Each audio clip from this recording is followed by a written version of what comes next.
Salam damai, Shalom. Kita lanjutkan dengan 2 Korintus bab 2 dengan judul perikop Kecemasan dan kelegaan Paulus di Troas dan di Makedonia. Ketika aku tiba di Troas untuk memberitakan Injil Kristus, aku dapati bahwa Tuhan telah membuka jalan untuk pekerjaan di sana. Tetapi hatiku tidak merasa tenang karena aku tidak menjumpai saudaraku Titus. Sebab itu, aku minta diri dan berangkat ke Makedonia. Tetapi syukur bagi Allah yang dalam Kristus selalu membawa kami di jalan kemenangannya. Dengan perantaran kami, Ia menyebarkan keharuman pengenalan akan Dia di mana-mana. Sebab bagi Allah kami adalah bau yang harum dari Kristus di tengah-tengah mereka yang diselamatkan dan di antara mereka yang binasa. Bagi yang terakhir, kami adalah bau kematian yang mematikan, dan bagi yang pertama, bau kehidupan yang menghidupkan. Tetapi siapakah yang sanggup menunaikan tugas yang demikian? Sebab kami tidak sama dengan banyak orang lain yang mencari keuntungan dari firman Allah. Sebaliknya, dalam Kristus, kami berbicara sebagaimana mestinya dengan maksud-maksud murni atas perintah Allah dan di hadapannya. Demikianlah sabda Tuhan.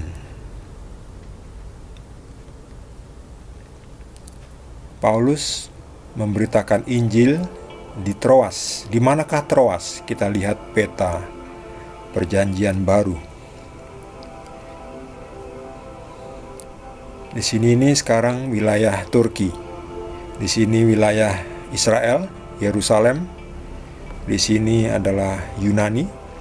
Nah, ini dia Troas. Nah, ini jalur penginjilan dari Paulus. Ya, garis-garis yang berwarna ungu ini adalah jalur di mana Paulus memberitakan Injil Tuhan Yesus, keselamatan. Troas kemudian ke Makedonia. Paulus mengatakan bahwa ternyata nama Yesus sudah mulai tersebar kemana-mana. Dengan perantaran kami, Ia menyebarkan keharuman pengenalan akan Dia di mana-mana. Saya mohon maaf karena sekitar saya ini ada suara ayam dan juga motor, karena memang tempat saya ini dekat dengan jalan dan di belakang rumah ini ada kandang ayam. Paulus bergembira karena dia mendapati bahwa Tuhan telah membuka jalan untuk pekerjaan di sana. Jadi yang memberitakan Injil itu Paulus dan saudara-saudaranya dalam Tuhan. Saudara ini maksudnya adalah saudara di dalam Tuhan, ya. Tapi hatiku tidak merasa tenang karena aku tidak menjumpai saudaraku Titus. Ini bisa dimaksudkan saudara dalam pelayanan penginjilan. Dikatakan aku tidak merasa tenang. Manusia memang butuh teman. Kalau temannya tidak datang kan rasanya kurang mantap, ya. Tidak ada yang mendukung. Kalau kita didukung oleh teman, itu pasti lebih kuat.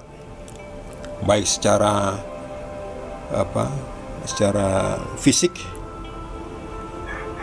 tapi juga secara motivasi. Kalau sendirian kan kadang kita harus teriak-teriak agak keras, ya, kalau mau mengajar. Tapi kalau ada beberapa orang bisa gantian, ya, jadi nggak capek. Secara fisik juga nggak capek. Secara emosi juga kita mendapatkan penguatan. Tapi sendiri pun kita sebetulnya nggak sendiri. Kita didampingi oleh Tuhan Yesus dalam wujud Roh Kudus. Jadi kita walaupun secara fisik kita nggak punya teman, tetapi jangan khawatir, kita tetap didampingi Tuhan Yesus. yang bisa berada di mana-mana dalam wujud Roh Kudus. Paulus menekankan bahwa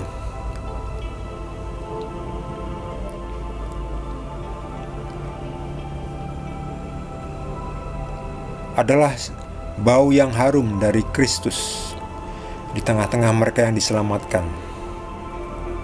Tetapi bagi yang terakhir, yaitu bahwa mereka yang akan binasa, kami adalah bau kematian.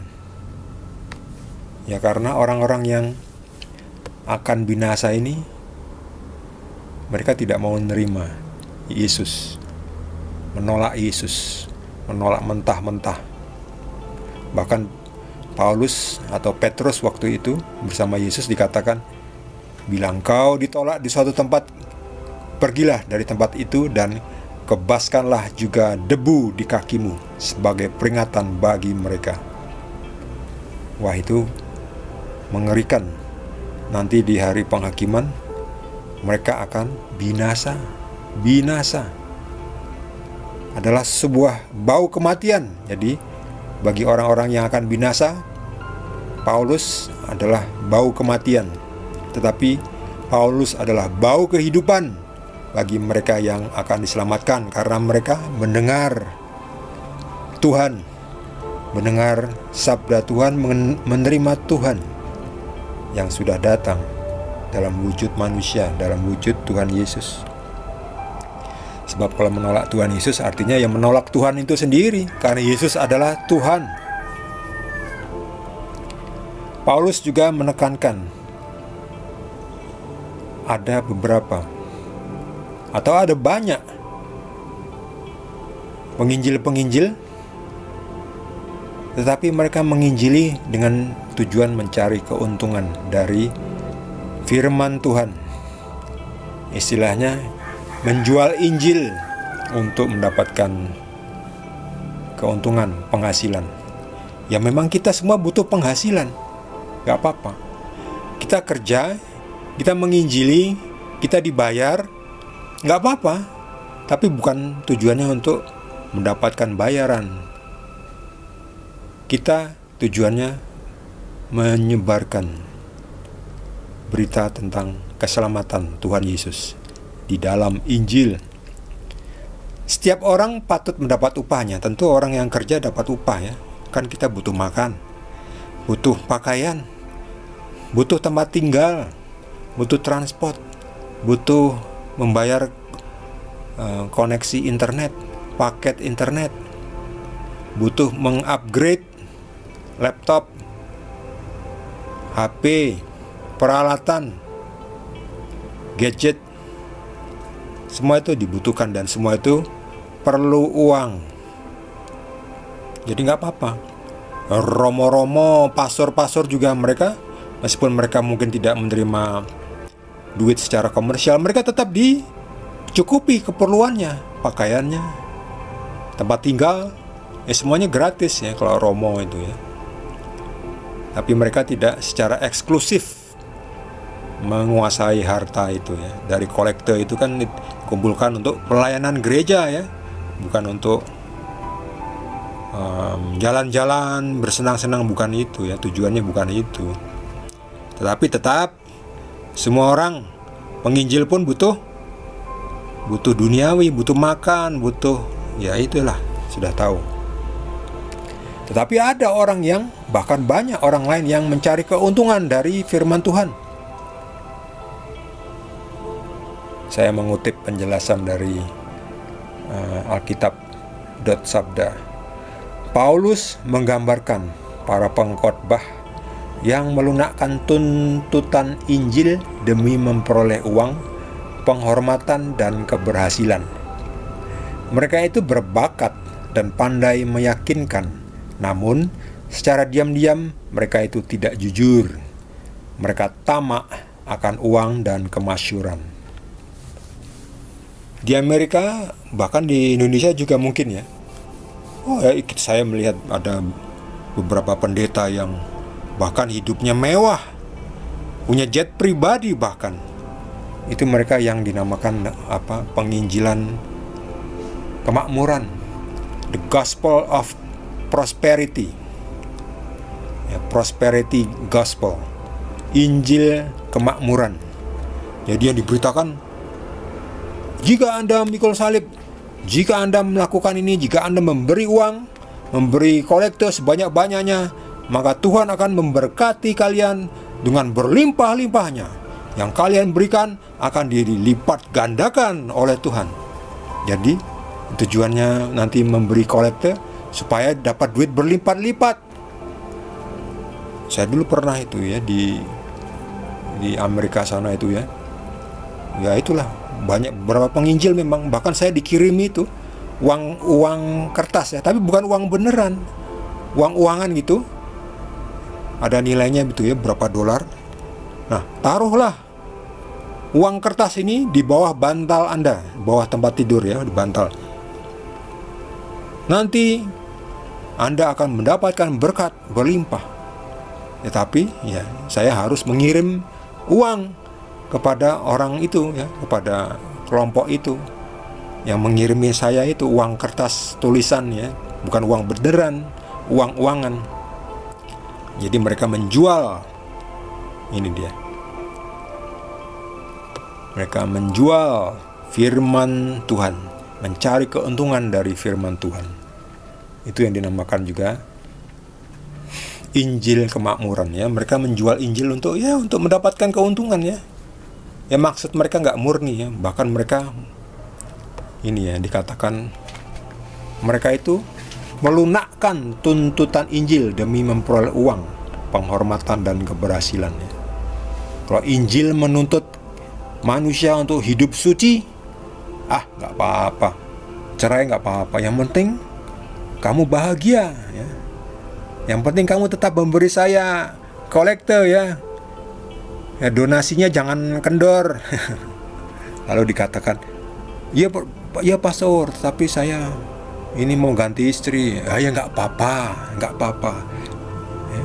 Nanti Tuhan tetap memberkati ya, tetapi tetap datang ya ke gereja dan ya berikan persembahan sebanyak-banyaknya kepada Tuhan ya. Yang nanti kan dapat duitnya kan ya itunya sendiri ya, pendetanya itu ya. Nah itulah, jadi mereka melunakkan tuntutan Injil ya. Padahal Yesus mengatakan tidak boleh menceraikan ya. Nah itu, jadi melunakkan tuntutan Injil demi memperoleh uang, supaya ya kolektenya banyak, persembahannya tetap banyak.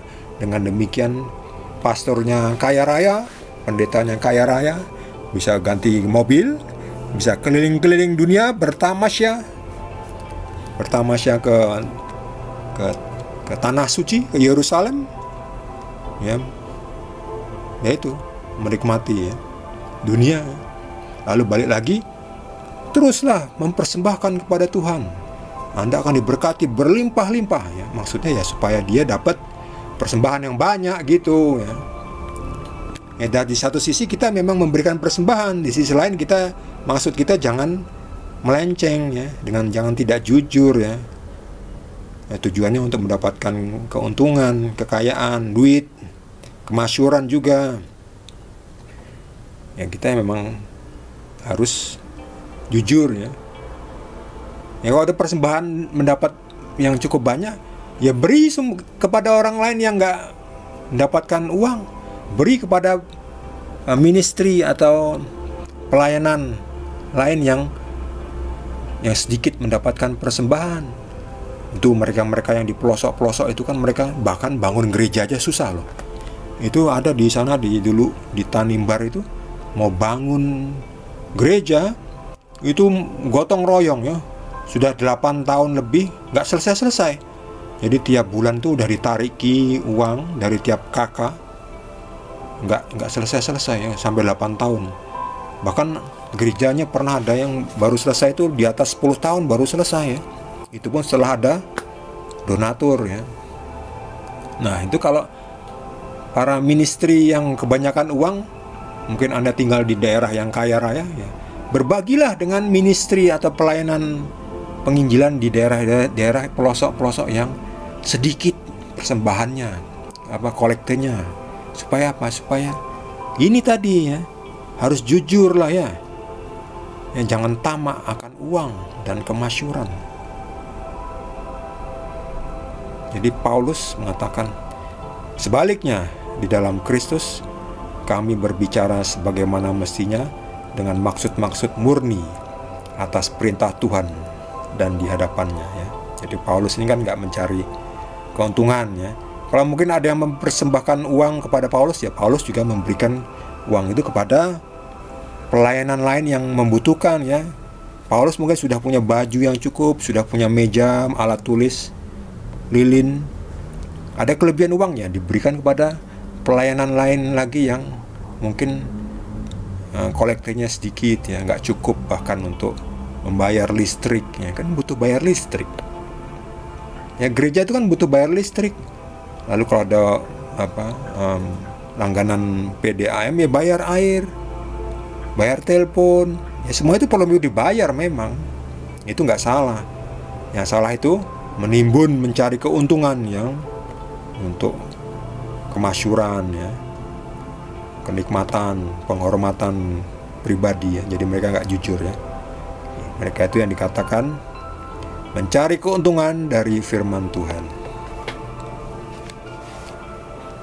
Bagi saudara yang mendapatkan tambahan pencerahan, boleh juga berbagi dengan kita semua. Yang belum subscribe, jangan lupa di subscribe dan juga di like. Kita akan lanjutkan dengan perikop berikutnya dari 2 Korintus. Terima kasih. Tuhan Yesus berkati kita semua.